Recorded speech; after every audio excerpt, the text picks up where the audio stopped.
Good afternoon, Numi Nation. Las Naciones Numidas. The Numi Nation. So, hey, welcome to episode 19, End the Day.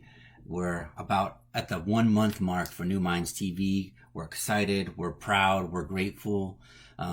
It's been our pleasure to make this pivot as a company, as a group of, vision-driven people, and try to offer the world a platform that's very special, very specific, but at the same time can live on in many, many forms. So while a lot of our programming right now is kind of focused in response to the COVID crisis, you might be watching this video on our YouTube channel in the year 2023, and the principles that we talk about are still going to be extremely relevant and valid.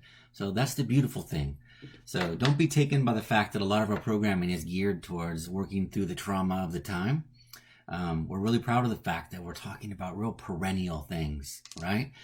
All these things that we're talking about in terms of self-management, self-development, the core of the New Minds learning philosophy of real inspired learning. These are things that were true 100 years ago, 1 year ago, today, and 10 years from now. So that's a beautiful thing to consider. So, folks, did you catch the opening today by Mr. Justin, our co-founder and chief creative officer? He had a fantastic session about building resilience and grit, but doing that by embracing discomfort, by embracing the struggle.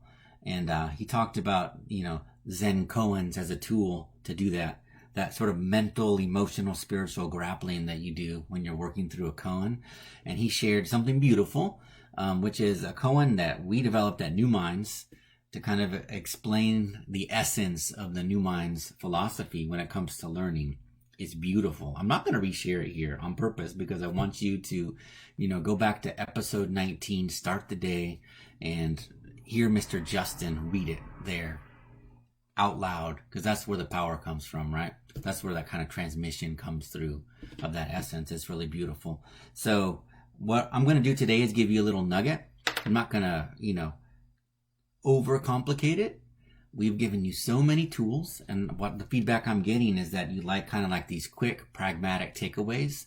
And so that's what I'm going to do today, is a super pragmatic takeaway.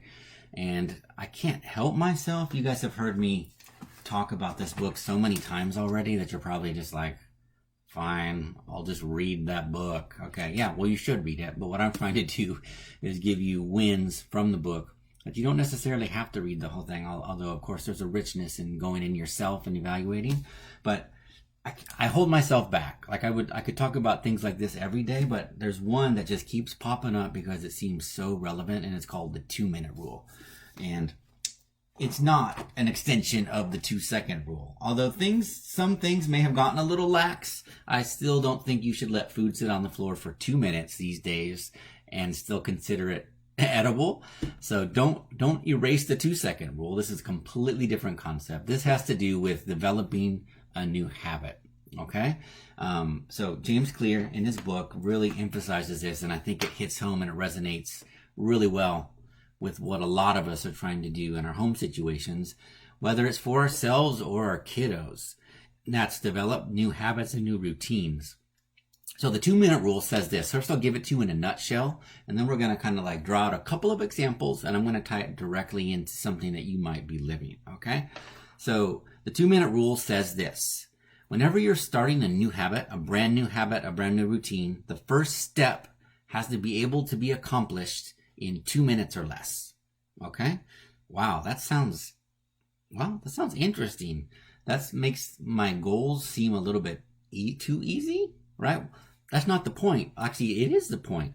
You want to dream big. You want to have big targets, but at the same time, you want to chunk it so that it's achievable. And that first step for any big, ginormous goal should be something that you can accomplish, a habit that you can accomplish in 2 minutes or less. Example. Let's go through an example.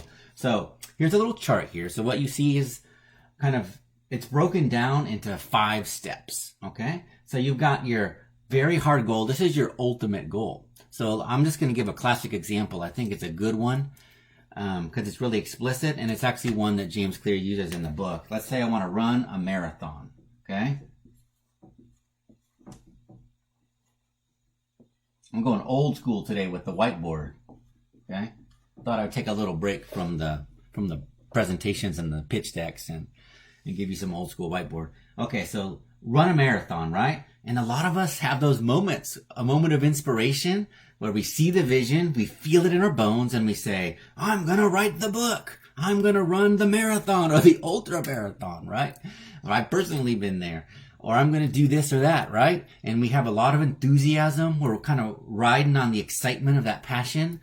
But guess what? Just like a fossil fuel, that can be exhausted pretty quickly. And as Tony Robbins says, willpower will only get you so far. That's what he calls push, right? What you have to do is create the pull. And that's kind of where this deeper purpose comes in. And that's how Miss Kristen's been talking about purpose a lot. And that's what the purpose is like the gravitational pull towards your goal. Okay. But what this does is it lets you not rely on the, iron willpower. It lets you break it into something so easy that you're going to see something magic happens. It creates this little forward momentum that like before you know it, like you're deep into the steps of the goal, towards your goal, okay? So run a marathon, man, that's a lot to tackle. So, in a moment of inspiration, I saw a great inspirational movie. I got home, I said, I'm just making this up. I said, gosh darn it, I'm gonna run a marathon. And I look it up and I see there's a marathon in my town in 3 months. I'm like, I'm signing up. I'm in. And actually, that's smart. That's what Tony Robbins says, making a commitment or taking a step while you're in state.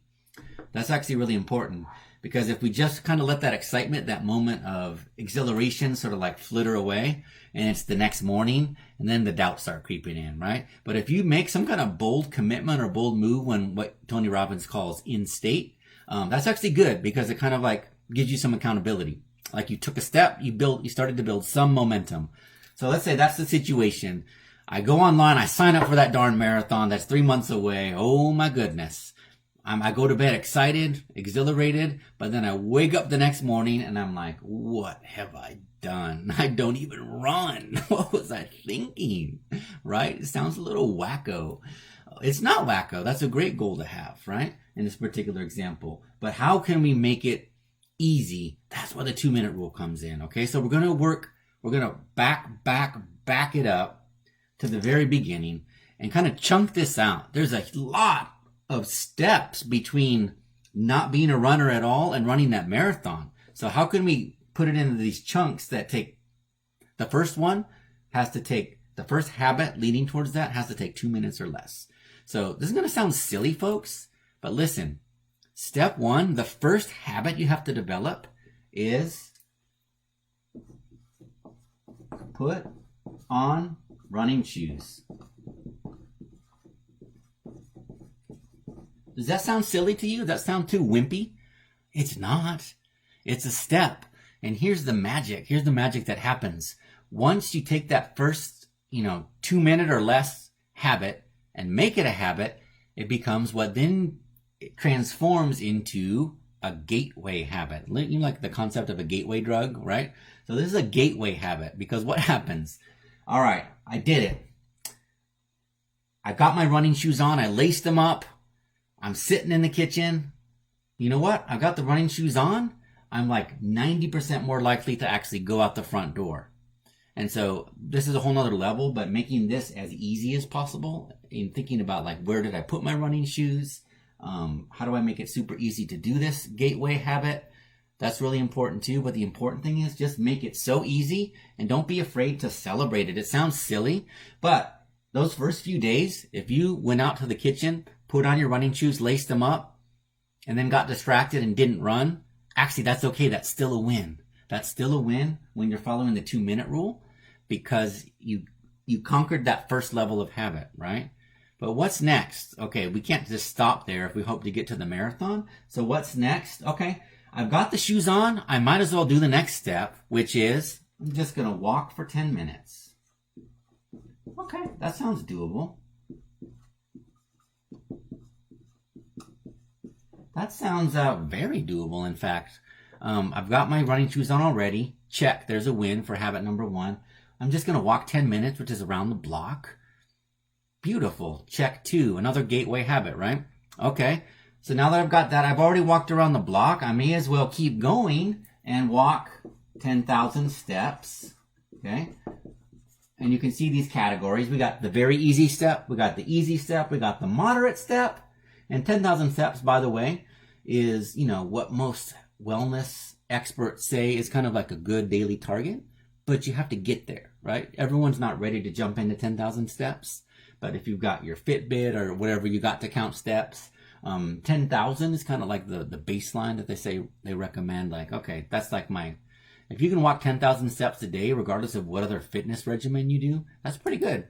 Okay. So that's the moderate step. All right. And then I'm still not quite doing, there's still kind of a gap between 10,000 steps and running a marathon. So you just need to insert something in between that's another gateway, right? It's a scaffold. So it could be a 5K. It could be a 10K. I would say probably you'd want to start with a 5K and then go to a 10K.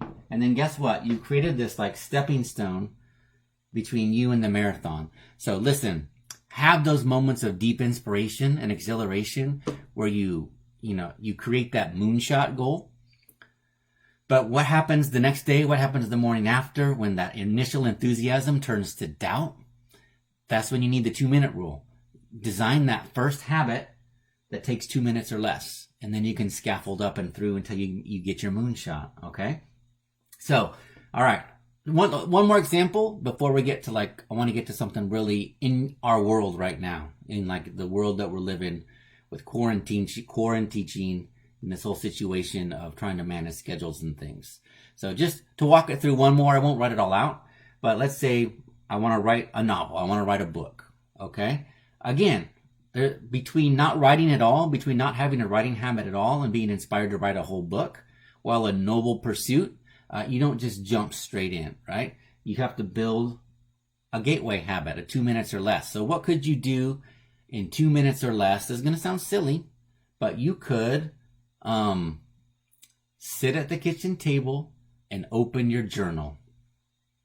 That's a win. Seriously, I didn't write a word, but you know what? My gateway habit is just getting my journal open.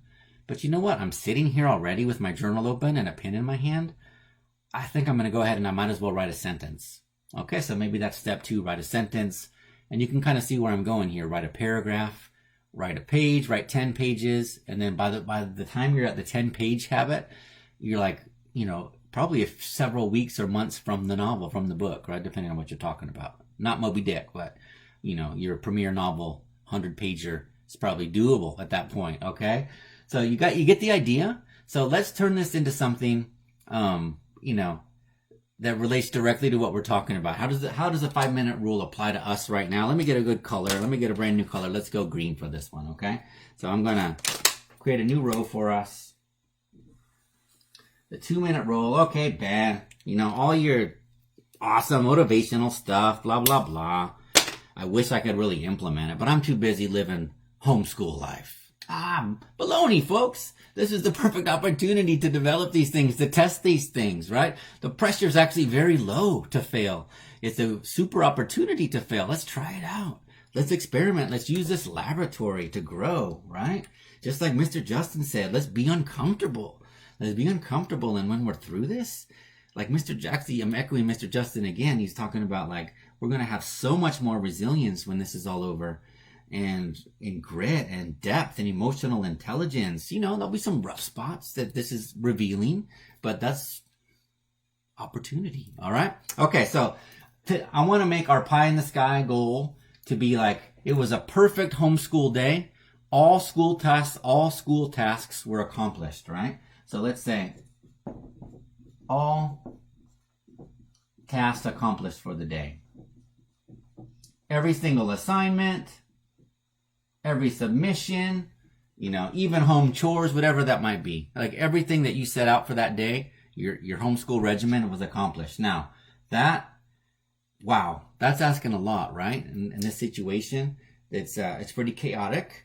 You're juggling, your own conference calls and obligations and trying to make sure that they get their school time in. So let's start simple. And in fact, I'm thinking back to the writing example, and I would say, all right, in order to do this, one thing that's going to have to happen is you're going to need, a reasonably early start, right? We know from some of the research that, kids It varies by kid and by age, but peak thinking time happens usually sometime in the morning. So let's utilize that morning. So I would say something like this, right? It's going to vary from family to family, but you want to create just a 2-minute achievable goal. So I'm going to say something like this. At desk, and by desk is going to be in quotes because of whatever the desk is right now. At desk by 9 a.m. Boom. That's the first goal. If you're starting from nothing and you get your kiddo 5 days in a row at the kitchen table by 9 a.m., win. You just created a gateway habit that's going to lead you to your next one, right? And then you build from that. What could be a nice build from just being at the desk from 9 a.m.? Okay. How about this? Still not even doing any work necessarily. Make list of assignments or tasks. Okay. Step 2. Notice they still haven't actually done any schoolwork. That's okay. We're building the habit. But there's this magical momentum that starts to happen, like I was saying earlier. If I'm already sitting here at my desk at 9 a.m., I've got my, whatever platform your school is using. I've got that open on the computer. I've got my journal or my notebook here, my binder, whatever it is that I use. I've got my teacher's notes up on the screen. I might as well make my task list, right? Now that I have my task list, what's the next one? You kind of get the idea. The next one, it's going to vary from family to family. Maybe it's, math assignment complete, reading assignment complete. It all depends on how your day's structured. But the point here is simple. Whatever your goal is, you have to start with something that can be done in 2 minutes or less and be happy with that simple victory. Okay? It's okay. You're building habits. But I tell you what, once this at the desk by 9 a.m. habit is really established and ingrained, you have all the foundation you need to kind of like build on those other ones. Okay? And you just scaffold them up. You just scaffold them up to whatever your kind of like pie in the sky goal. Pie in the sky, actually, that's not pie in the sky. Having an awesome homeschool day is not pie in the sky. But as we've been saying, over the last month, it's not simple or smooth. It's rough and it's messy, but that's where the opportunity is. Okay? I hope you all found that helpful. I'll probably take a break from that book and the gems for a while and get to the next book. Just a little heads up, I really want to recommend you tune in for the end of day broadcast tomorrow. We're going to have a very kind of special feature, might even say special event to kind of celebrate the 1 month mark of New Minds TV. So it might be worth tuning in, and also stay tuned in general to New Minds TV as we're kind of evolving the programs. And I don't just mean aesthetically, like, new theme songs are coming in and graphics and things like that. That's fun. But I'm talking more about the program formatting and content and things like that. On this show, for example, I'm going to be bringing in more and more guests for kind of conversations and interviews that I think are super relevant and kind of following the zeitgeist of that moment and trying to pull on guests who can speak to something that's like really fresh and really relevant. So stay tuned for that. Thanks for tuning in today. It's episode 19. It's 5:20. I just gave you 20 minutes of attention, insight, hopefully wisdom that you can apply somehow to make your life richer and better. And please keep communicating with us and let us know the kinds of things that are super helpful and useful. And, understand that a lot of our programming is directly for the students, of course, but we're also trying to reach parents and teachers and others, grandparents. In this new world, we know that the caregiver umbrella has really expanded. We have, some families who are multi-generational, and the grandparents may be the ones managing the homeschool process. So let's keep that in mind as well. And on the other hand, there's also cases of kids who haven't been able to see their grandparents for a month, which is tough as well. So we hope you're finding ways to make those, virtual connections and finding ways to turn the situation into a richer way of connecting as well. That's really cool. Okay, I'm going to sign off there. New Minds TV is the home of free, real inspired learning. If you know of an individual or company who would like to help us keep this free forever?